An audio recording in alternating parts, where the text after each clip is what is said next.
always want a movie to look like a piece of music. It has a musical quality in there. So with all the sound that was made in the kitchen, it was enough in this movie. This is Taste. I'm your host, Matt Rodbard. Today we are excited to welcome award-winning director Trần Hùng into the studio. His latest film, the lush and food-centered The Taste of Things, is in theaters now. It stars Juliette Binoche and a cast of characters who cook and cook and cook and cook for friends and visitors with a passion that transcends the idea of the modern foodie. Detailed, painstaking process cooking and late 19th century suiting is a major thread here, with food scenes aided by the eye of legendary international chef Pierre Gagné. We speak with the director about bringing this universe to life and the food of his childhood growing up in Da Nang, Vietnam. It's such a great talk, and I hope you enjoy this conversation.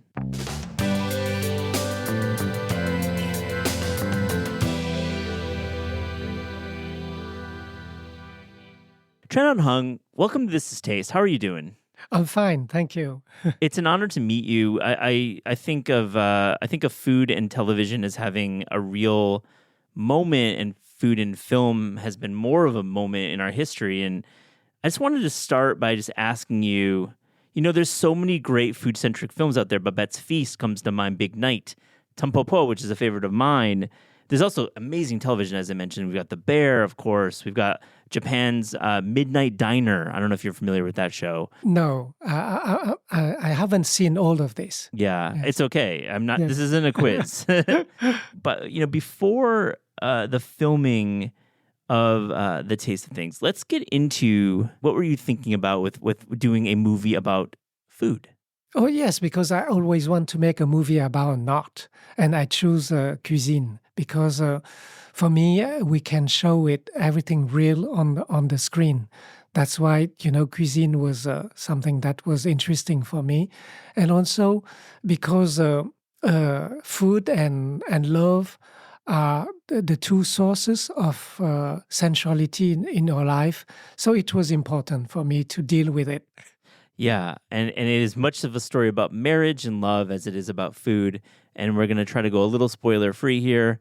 But of course, we need to talk about the before and after death. I think that's important. It's part of the movie. But first, let's talk about Escoffier, because the context is that this is 1880s Loire Valley. This is in France, and yes, and there was one line very important for me, said by Dodin. He said that there is only 13 years that separate the death of Antonin Carême and the birth of Auguste Escoffier. And Carême is, he's known as an ancestor of the cuisine, French cuisine. And on the other side, Escoffier, he's the man who brought the cuisine into the modern time. So it's quite interesting that there is only 13 years between the two of them. So it shows how much the food, the thinking of the food is a very vivid and very. It developed very quickly. Mm-hmm. These two individuals are important in food history, and we've written books about both of them. I love the line as well. With Escoffier, we dream of the future. It's a great line. I think Dodin says that. And let me ask you, from your research, what was so futuristic about Escoffier's cooking and many of the techniques that are being shown? Some of them are very traditional, and we're going to get into some of the cooking because it's incredible. But what does that mean, the future with Escoffier? Oh, it's because it was the first time with César Ritz. They are going to build a palace, meaning that they are going to serve a lot of dishes at the same time in a big place. And this need a new organization of the kitchen. And yes, and this was the modernity of it. And so somehow he brought democracy in the food, because more people can have access to it. If not, you have to wait a very long time to have a table, and here in that kind of palace, a lot of people can be served at the same time. So this is his the legacy that he gave, because just after this first one in the south of France, then London would ask him to come and build other palace for them. And then the English language experienced the brigade system, which Escoffier creates from a militaristic background that creates this new efficiency, the modernity you speak of so well. Yes. And we're off to the races with a new style of dining in restaurants. Backing up a little bit, we've got this character, Dodin Buffon, who I want to ask you about this guy, because he is obviously... He is of means. He has a house that has a kitchen, and they cook all the time, and it's like painstaking. And it appears in the film that it's based on a novel. It's for friends. It's not really. It's for guests. It's not a commercial endeavor. He's not charging money. So what is this in 1880s France in the Loire Valley? What is happening here that I think a lot of people are like questioning? Is this just like the biggest foodie ever? Oh, yes, I think because at that time you have a lot of recipes that is old, and you don't even know how to cook it. And because at that time, recipes are not precise as you have today, meaning that you don't have, there is no description of you need 20 grams of this and that. So it's something that looks like a poem, and you have to read it, and you have to guess, the flavor of it. And then you need a very good cook. And this was the role of Eugénie in the movie. She has to find a way to create this dish that comes from a very old recipe, and you have to rediscover it. And you need to have a very good palate to be able to create the dish. That's why it's a full for him. He's a rich man. He didn't have to. He doesn't have to work, and he has lands and properties and things like that. So he spent his time trying to revive all the old recipes, and then he has this little group of men. Of friends who share it with him. And they wear the most well-cut suits with heavy fabrics, and then they're eating a lot. It just seems very uncomfortable dining like that. Oh, yes, yes, it's a case. And since during the shooting of the movie, since everything was real, the cooking, everything was real. So the actors, for the scenes where they have to eat, they ate a lot. Yeah. So when I said cut, they keep on eating, and so the assistants, they have to stand next to them and hurry them, quick, because we need to reset everything for the. So during the shooting, they gain weight, and my wife, who is taking care of the wardrobe, she told me that she has to enlarge it, and so by the end of the shooting, She came to me and she said, "This scene you have to shoot it unbuttoned, because there is no room to enlarge it, and they cannot button." This is such a good moment. I think it's great directing, because you've got these expressions for some of the actors, the four men, and then of course you've got Benoit Magimel, who's the patron, and they're looking like they've had a lot of food, yes, and a little bit of wine too, and they're like not. They're like kind of uncomfortable. Yes. But normally for shooting of the movie, you don't drink real wine. Yeah. Because you get drunk. Not on Hung's set, apparently. For Benoit, suddenly he asked for real wine. So everybody was the producer, he would come and he said, "Oh, come on, you should not." Said, "Let me manage it," and then he just tastes enough to have the real flavor of the food and everything. So the other actors joined him for that. Did you watch this miniseries Urva Vep at all? What? Urva Vep. Do you know this? It was on HBO, at least in the States. No. It's a film that's a film within a film, but there's a lot of behind the scenes of actors and eating. And it reminded me of, it's just a comedy of being on set and eating food and like, bring me the real wine. Oh, yes. I can imagine. Back a little bit to Dodin, it's just such a curious and just intriguing to me because, I'm a food writer. I also like Dodin. I'm like looking at old recipes. I'm not the rich guy, though, who gets to have somebody cooking for him. But was this a common practice in like 19th century France? Oh, yes, of course. Because all this is because of Brillat-Savarin. He wrote this book, and it was the beginning of the thinking about food, how to find the right words to describe, the taste and everything. So it became a kind of culture, and so rich people they used to have to organize these kind of dinner, and with a lot of how would you say, rules and things like that. And so there are, at that time, there are books that are like bestsellers at that time. These books are there to somehow to learn people to have good conversation around the table.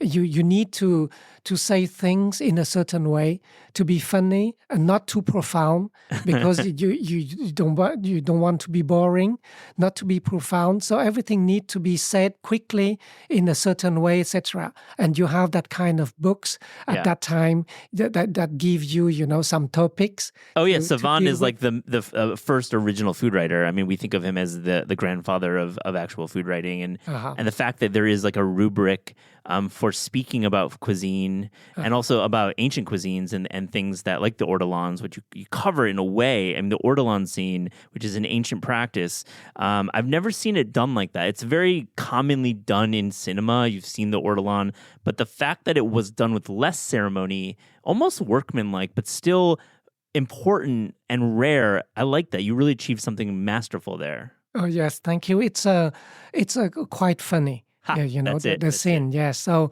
that's why I didn't want to see on the actual bird being consumed. You don't show it. Yes, I didn't show it because it's more interesting to see them, covered with this fabric on their head, because the idea is to because you have to wait until the bird is not too hot to put the whole bird in your mouth. So to avoid burning yourself, then you have to wait a little bit. So with this sheet of fabric on the head is to keep the smell of it inside, so it won't escape. And since you have to chew the whole bird, then sometimes you have some fat coming out of your mouth or things like that. So you have to hide yourself. That's amazing, Hung, that you articulate the actual workman-like consumption of an ortolan and not the glamorized, portrayal in cinema. Another scene I want to talk about is it's a gâteau or pan. I'm not sure what it is, but it's a circular pastry or a bread, and it's placed at the center of a table. Juliette Binoche brings it out. It's placed there. And then they look at it. And then the way you capture their expressions and the way that they dig in with their hands to eat the bread, it's like we've all thought about eating bread that way, but we don't do it. You've captured something very special that I think we recognize even today. Yes, it's a brioche. Oh, it's what it was, brioche. Yes, okay, it's a brioche. And yes, I mean, they ate all the time. So yes, so this this scene was normally, people would, Eugenie would bring a knife and cut it. So I didn't like it. I liked the idea of seeing them, grabbing it and torn it and, just eat it like this very casually. Let's talk about Pierre Garnier, world famous French chef and Michelin star holder. And I would say, he had a presence in Korea in like the 1990s and early 2000s, including in other cities too, in London as well. And very famous chef, but he's the consultant on the film. And I read that he cooked for a week, kind of defining these menus. Because like Big Night, there's set pieces in the filmmaking. There's like actual meals that you're showing in a beautiful way. And I think everyone should go watch the movie in theaters now, and it'll be on VOD, I'm sure, at some point. Now, let me ask you, when Pierre Gagnon and you are talking about these dishes, how are you constructing it as the director and as the chef? Is he like, are you guys having like a little back and forth, a little like, is there some tense moments? Oh, no. Pierre, he's a very kind man, and I was lucky to be able to work with him. And so the idea is we discuss about, what I would like to see on the screen. We needed some dishes that, can show how much the cooking of it is quite sophisticated. For instance, you have this, to cook a chicken, you need to make a broth out of 2 chickens, Yeah. and then when you have it, and then you can cook the chicken A that double you are going stock. to eat. It's a double Yes. stock. Yes, Yeah, yeah, yeah. exactly. So all this was something that I really like. To see, for instance, the salad, the lettuce, put in boiled water is something that's quite impressive for me, and to see how it become very small at the end, and then cook again. All this, show that is quite, that everything is quite sophisticated, and that's what I would like to bring to the audience. It's the way that produce is presented and pulled from the garden, and there's like kohlrabi or parsnip or some kind of root vegetable being peeled and turned, and your sound design, you're getting it right. It's sounding exactly as you'd imagine in the most desirable way. And I mean, how do you get your actors to actually do this work? Is it just a lot of study by them? No, they quite enjoy it Of course they did. They got a lesson in yes, cooking. not normally they I asked them to give me a week of training, but they were so busy, and they could only give me half a day of training.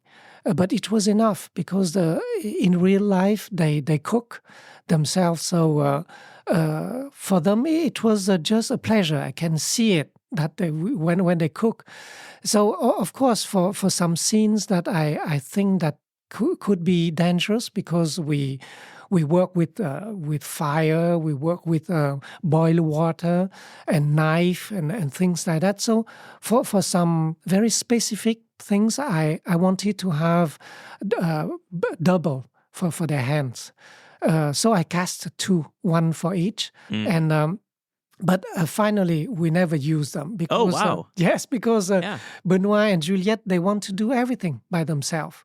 Yeah, I mean, like, come on, like, it's kind of a great gig for them to learn from Pierre Garnier, to have these, like, I mean, if you are into copper pots, listeners, you're gonna like get your copper pot cooking. I mean, beautiful cookware. Was that something you sourced? Is that like antique cookware? Oh yes, it's something that is quite easy to find. Yeah, yeah. Finally, in fact, we have to find to choose. In fact, the color, the right color of the copper, things like that. But to find them, it was quite easy because you have a lot of collectors. They kept all this, so it's marvelous to. It really to, was. It's a yes, because special the part sound of is different. All the sound. It's much more enjoyable. Somehow it's like playing with very good instruments. Yeah. Yes. Good metaphor, because it seems like, especially with the funneling of liquid to liquid. I mean, this is like, obviously, this is very classic cooking, and it's the heart of cooking for what we like, our building blocks. And you're straining a lot of liquids. Those big funnels are used all the time. Yes. The sound of the water is important. The water. In the soundtrack. That's why I didn't use music at all until the end, because what I always like to bring to the audience is the feeling of a momentum of cinema, meaning that I always want a movie to to look like a piece of music. It has a musical quality in there. So with all the sound that was made in the kitchen, and also the sound from the outside, from the nature, it was enough in this movie. Let's transition. I want to hear a little bit about your childhood. You grew up in Da Nang, Vietnam, and I've had the pleasure of visiting Da Nang and Hoi An and Hue and all the beautiful towns in the Central Coast. And there's no more spectacular place to visit, and the people generous and so skilled at cooking dishes. What was food like for you growing up? Oh, it's everything. Of course, it shaped my taste. So everything that you like when you are a child, and you ate it during a period of your life that you are very happy about everything, then it will stay, and you keep on, looking for these tastes in your life, And so today, for instance, I eat more and more very simple, very simple food, and of course it has to connect with my childhood memories, and yes, I ate a lot of things, and because we are from the working class. Mm-hmm. My parents, they make clothes, and so everything around me was quite ugly, and the only place that was beautiful was the kitchen of my mother. Yes. And you're eating like mi kong and kao lao. Are those any dishes that you ate at all? Are those part of the Yes, of course. I know all these those are dishes. Kao Yes. lao to me. If you can, just a spectacular dish. So Yes, good. yes, exactly. And you were there during the war.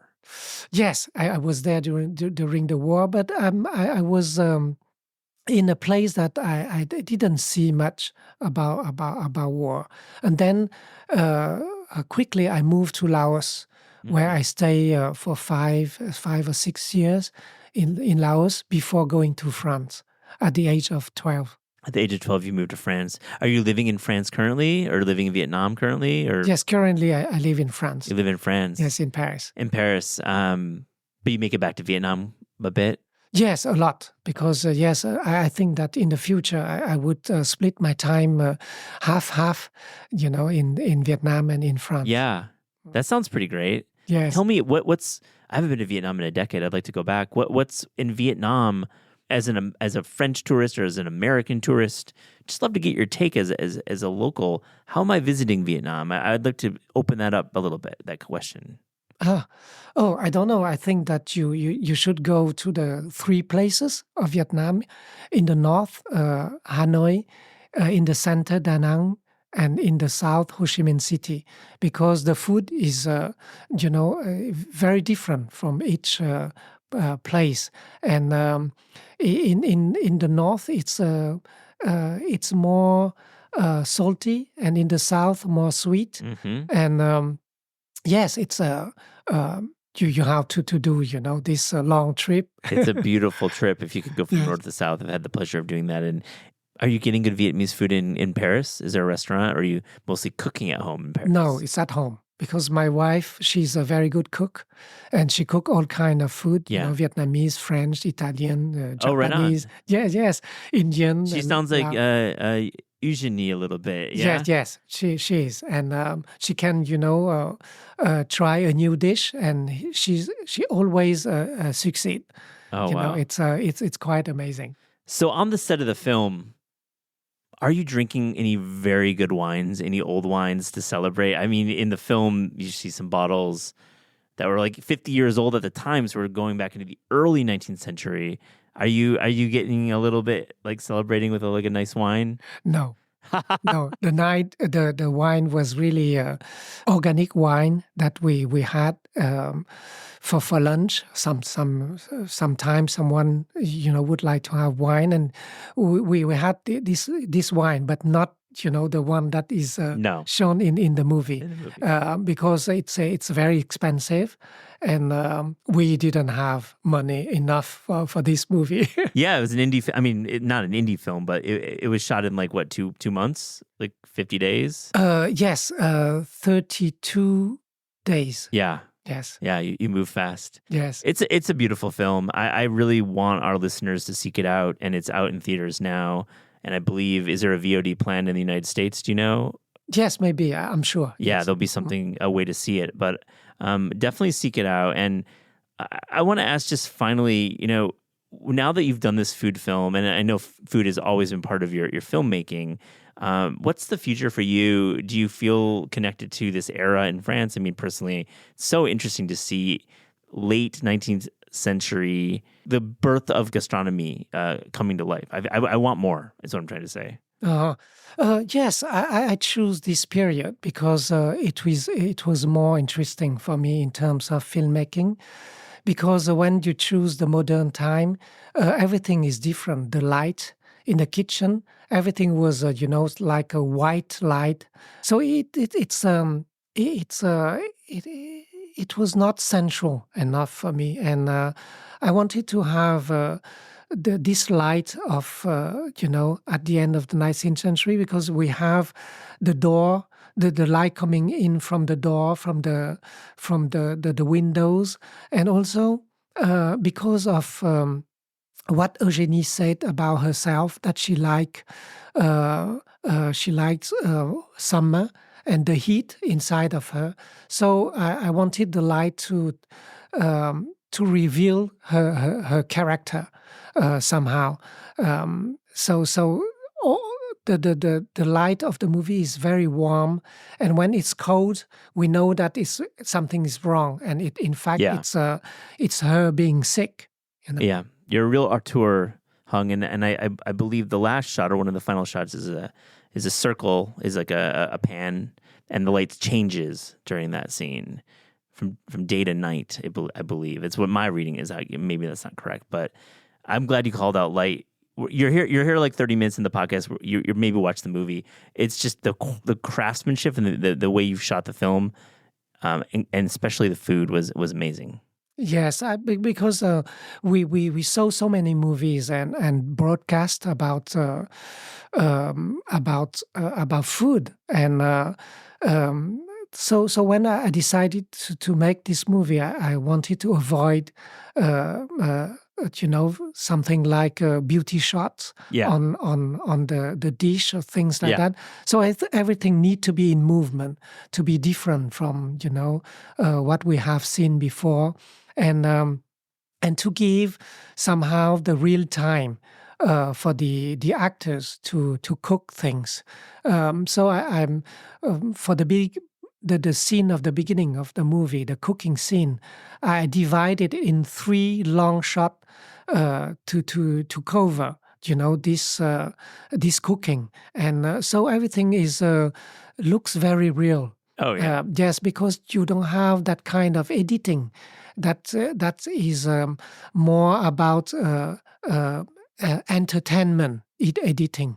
It's here. It's something that respect the reality of what's is going on the screen, and so everything need to be in movement. So I can see at the same time a ballet. I can see their body moving around, see their hands, their faces, and the food being cooked. Yeah, at you the got the same reaction time. shots. You got Yeah. the wides. You've got all the coverage for these long shots. It's beautiful how it's edited, and definitely the pot-au-feu. We haven't talked about even that, and that's the original name, I believe. And it's switched in America, but it's a dish that is common, right? It's a commoner's dish, but you're able to. It's almost, it is definitely a metaphor, and there's definitely symbolism in it as well. So but this dish comes to life in a cool way. Did you have a connection to that growing up in France as a 12-year-old? Oh yes, I think that every French know this dish. It's something that is really common. Explain it a little bit so our listeners Yes, know. it's a beef we cook with a lot of water and vegetables, and so you cook it for a very long time, and of course you cannot eat everything, in one meal. So you have to reheat it for the next day and reheat it again the next day, and each time it's getting better and better, and you can also finish with when you have some beef left, you can slice it thin and then make a salad with it, and it's just amazing. And today, all the big chefs in France, especially in winter, they have their own interpretation of the pot-au-feu. Yeah. And it's, of course, much more sophisticated. The first time that I met Pierre Gagnère, he served in his restaurant, the pot-au-feu. So I tasted in his kitchen, just standing in his kitchen, and the pot-au-feu came in, I think, something like 7 different dishes, Mm-hmm. and each time you try one, the flavor of the pot-au-feu is there, but with something new, and it's like rediscovering this dish, and it was fabulous. Yeah, what an amazing project. I mean, just being able to enter this world of gastronomy and really dedicate yourself to it and check the film out. Hung, on This Is Taste, we ask guests about their discerning taste. So to close this interview, here's a little rapid fire, fast and furious taste check. Are you ready? Yes. Okay. The best fruit. A pear. The worst vegetable. Choux de Bruxelles. Choux de Bruxelles. Is that Brussels sprouts? Yes. Brussels sprouts, yeah. You haven't had mine yet. No, but I know what you're saying. They're not good when they're not good. In America, we have this tradition of Brussels sprouts now. We roast them and put bacon in them and balsamic vinegar. But not for you. Okay, I'm not selling it. No. Okay. This is a big one. As a French citizen, you have a take. The best dessert. The best dessert, I would say it very simply, apple pie. Yeah. Yes. So tarte tatin or just like Tarte tatin. Exactly. tatin, Tarte apple tatin. pie with Yes. with do you put anything on it? La glace? Yes. Okay. With a glass. Your favorite American fast food chain? Oh, I don't have. Okay. Yes. Fair enough. It's a straight rejection of the question. I respect that so much. Appreciate that. Do you have a favorite cookbook that you go to? No, because I don't cook at all. You just don't cook at all? No, because as a Vietnamese man, my mother always chased me out of the kitchen. Yeah. Even at breakfast time, you weren't helping out. Breakfast time, I can do it. You can Yes. do it. Okay. Yeah, But you're sticking to the filmmaking. Okay. Yes. A favorite city outside of France to visit for food? I would say San Sebastian in Spain. Oh, yeah. Oh. Do you have a restaurant that comes to mind up there? No, Just- I don't have. Just visiting the area. Yes. Is there a cuisine you would like to learn more about? I think I would like to have something more profound with Chinese food. Yeah. Yes. Yeah. Uh-huh. That's a lifetime to even tap the surface is a lifetime of Chinese Yes. cooking. Uh-huh. Your last one, your favorite sandwich. I would say the very simple one. If you have good bread, good butter, then you have ham. Jambon-beurre. Yes. No, not camembert. No, only ham. jambon-beurre. Yes, jambon beurre. Exactly. My French is not Yes, great. jambon beurre. I'm like, you're going that way. Oh. Yes, this one is my favorite, really. I was going to ask you jambon-beurre or banh mi, but you sound like you made your decision. Banh mi, do you like a banh mi once in a while? Yes, once in a while. Once yes, in a while. yes. Because it's very sensual, pandemic, very sensual. So it's good. It is. Yes. It's. I think it made it. We did a draft about sandwiches where we picked our favorites, and it was up there. It was like 1 or 2. It's definitely my favorite sandwich around. But well, Hung, this has been a real pleasure talking to you. Merci beaucoup. Thank you. Really Merci. appreciate it. Thank you.